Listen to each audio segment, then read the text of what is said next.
بسم اللہ الرحمن الرحیم۔ السلام علیکم حضرات، ارطغرل کی چوتھی اور پانچویں قسط کے ریویو کے ساتھ حاضر خدمت ہیں۔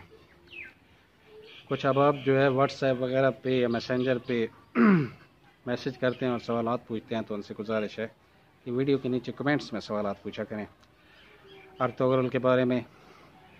اور ایک سوال آیا تھا ابن عربی کے بارے میں بھی، ہم نے تصوف کے حوالے سے کچھ باتیں کی، اس پہ بھی آتے ہیں۔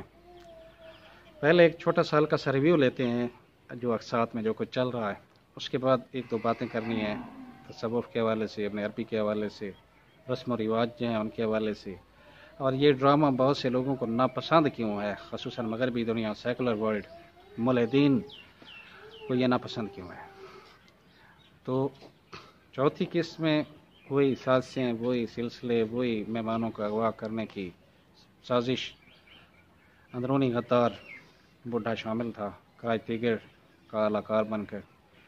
تیتوس بڑا برانگیختہ ہوتا ہے جب یہ واردات ناکام جاتی ہے، اور ہر وقت جو ہے ارطغرل کی سوچ جو ہے قبیلے میں واپس اٹکی ہوئی ہے، سامنے بھی بہت سی مشکلات ہیں۔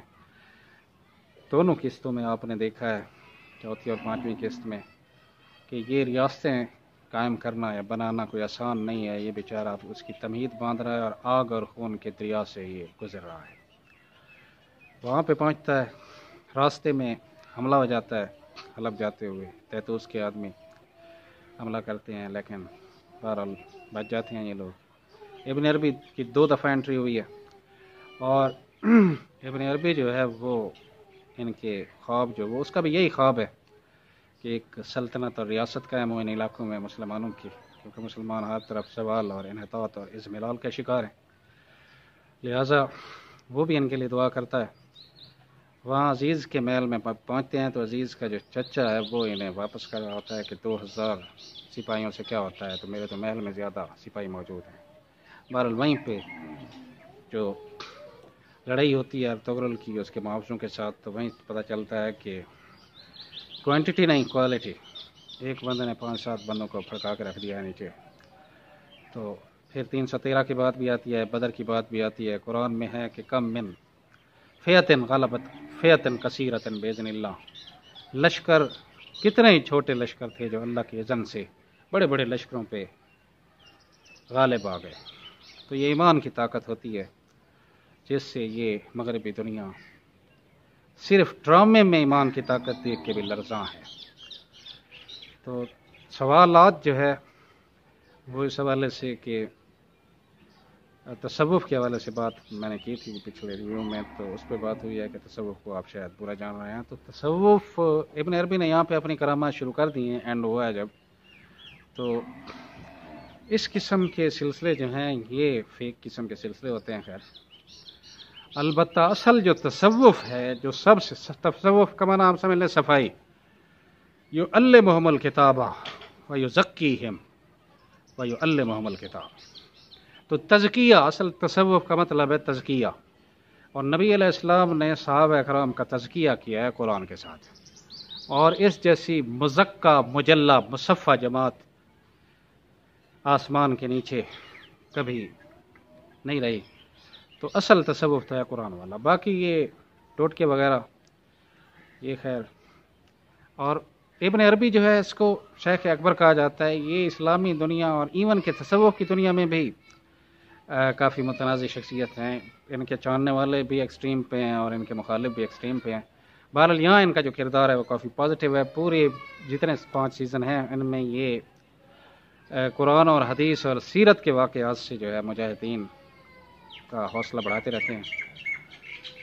تو دوسرے نمبر پہ اب آئیں پی ٹی وی کے حوالے سے، تو پی ٹی وی جو ہے اس ڈرامے کے ساتھ بہت مقصد ہے زیادتی کر رہا ہے، کوئی کوالٹی نہیں ہے، کوئی ڈبنگ صحیح نہیں ہے، اس کو دکھانے کا جو سلسلہ ہے لمبے لمبے وقفے اور صحیح طریقے سے پریزنٹ نہیں ہو رہا۔ کچھ لوگوں کے مطابق جو 30-40 سال سے پی ٹی وی دیکھتے رہے ہیں، پی ٹی وی کا ایک دور تھا، یہاں پہ مہر قسم کے پروڈیوسر تھے، ڈائریکٹر تھے، پریزنٹر تھے۔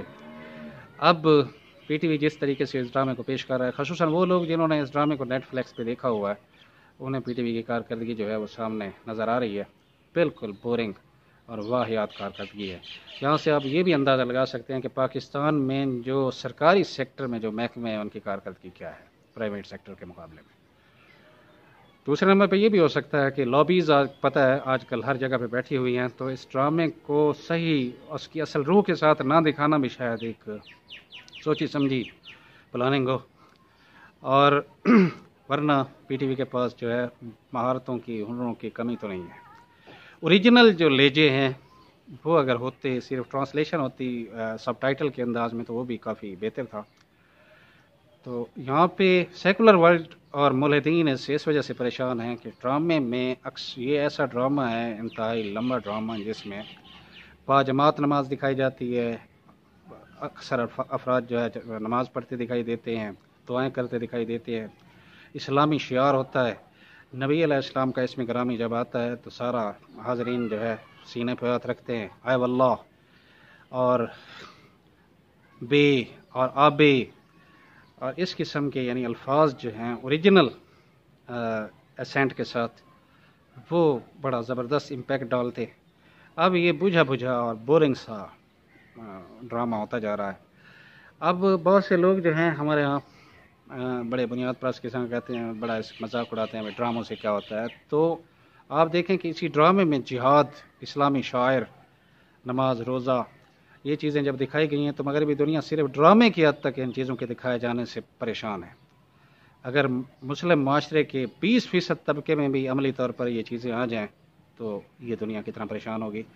اور آج میں دیکھ رہا تھا کہ اسرائیل والے بھی ایک ڈرامہ جو ہے مصر میں چلا ہے، جس میں اسرائیل کے خاتمے کی پیش گوئی کی گئی ہے، اس کے قیام سے 100 سال کے اندر اندر، یعنی 2048 تک، تو وہ بھی اس سے پریشان ہیں اور اس کو بین کروانا چاہ رہے ہیں۔ تو مسلم دنیا کے ڈراموں سے بھی